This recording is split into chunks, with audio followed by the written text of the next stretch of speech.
ito po ay continue sa aking unang video. Kaya po sila galing po sa kabila yan, sa port side. Ngayon nandito ngayon sila sa starboard side. Umikot sila dyan lahat, papunta ngayon sila rito, pabalik. Yung iba yung pabalik na, yung dami yan. Ayun po yung rescue boat namin, naghihintay, nag-aabang lang po siya. Mayroong malunod o may pating, pero sa tingin ko wala namang pating dyan kasi yan. Pero may shooter po kami ng mga sa pating, nandun po sa bridge sa taas. Nag-aabang po yun, pag may nakita titirahan niya kagad yun, nakitang pating para lumayo. Ayan po yung mga kasama, yung mga kadete, yung aming siyam na kadete, engine at deck. Ayan po,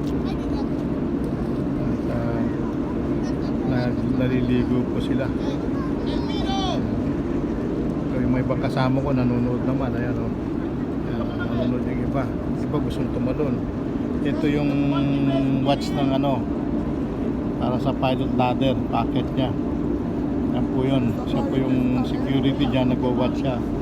Siya po yung, sa kanya po binibigay yung aming CAC card, yung military ID po, yung tawaging CAC card. Ayan.